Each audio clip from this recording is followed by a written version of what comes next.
En fait, je suis kiné à la base et donc en contact aussi avec, comme je travaillais en centre de rééducation, en contact avec pas mal de nageurs potentiels, si on peut dire, suite à des handicaps ou quoi, des sportifs qui ont voulu redémarrer une activité sportive un peu plus poussée, donc en rapport avec la demande, en rapport avec aussi Anita qui avait commencé à faire aussi de la natation en club, on s'est dit on pourrait peut-être faire quelque chose à Thionville donc, pour répondre à cette demande. Moi j'ai aussi un passé de nageuse et donc attirée aussi par la natation, donc en mélangeant un petit peu tout, donc je me suis dit pourquoi pas lancer un club handisport à Thionville. Donc voilà, en coopération donc avec Anita, on a lancé, je pense il y a 3 ans que le club existe et au fur et à mesure donc on a monté un petit peu la section, on est aussi monté en effectif puisque maintenant on a 11 nageurs et puis donc au fur et à mesure des comment dire au fil du temps, ça s'est étoffé l'équipe? Voilà, l'équipe s'est étoffée, on va dire, en 3 ans. On est parti de peut-être 3-4 nageurs jusqu'à 11 nageurs. D'accord. Et en fait, vous faites comment? Vous faites toc-toc au cours pour récupérer des nageurs? Vous avez fait comment pour recruter? Non, moi, c'est parce que je travaillais en centre de rééducation, donc en contact avec... voilà. Après, aussi le bouche à oreille, ou alors avec les maîtres nageurs, des fois qui renseignent un petit peu les personnes qui viennent demander à l'accueil s'il existe quelque chose. Des gens qui appellent directement, parce qu'on a aussi une section handisport qui existait avant en basket. Et donc la section natation elle est arrivée après la section basket.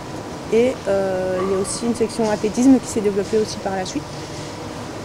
Donc il y a aussi certains on va dire sportifs qui font du basket et qui font de la natation parce qu'ils peuvent accéder aux différentes activités suivant leurs envies, quoi.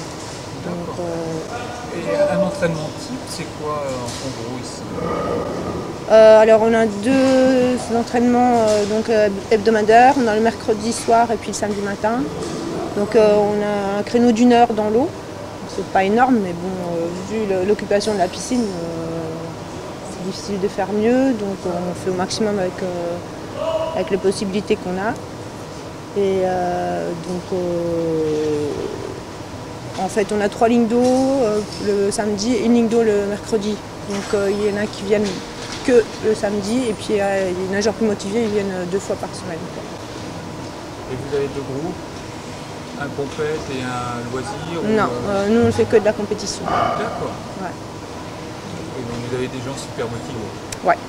D'accord. Et au niveau des résultats, ça donne quoi? On a Anita qui revient des JO là, dernièrement, et puis on a des nageurs qui vont aux championnats nationaux N1, N2. On a David Lanzalaco qui allait en N1 l'année dernière avec Anita bien sûr, et puis là en N2 on a plusieurs nageurs qui sont sélectionnés pour les N2 habituellement, quoi. Donc un bon niveau déjà?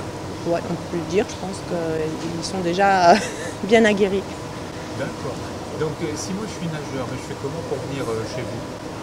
Eh ben, il faut appeler la section handisport de Thionville, quoi. Donc ça, les sigles c'est ATH et qu'on trouve dans les pages jaunes là. Et puis voilà, on appelle, il y a Arthur Pereira qui est président et puis Anita Fazdis qui est vice-présidente qui renseigne un petit peu les gens qui veulent venir soit faire du basket, soit faire de la natation ou de l'athlétisme. Bon, je pense que c'est nickel. Ouais. Merci beaucoup. De rien. Bon,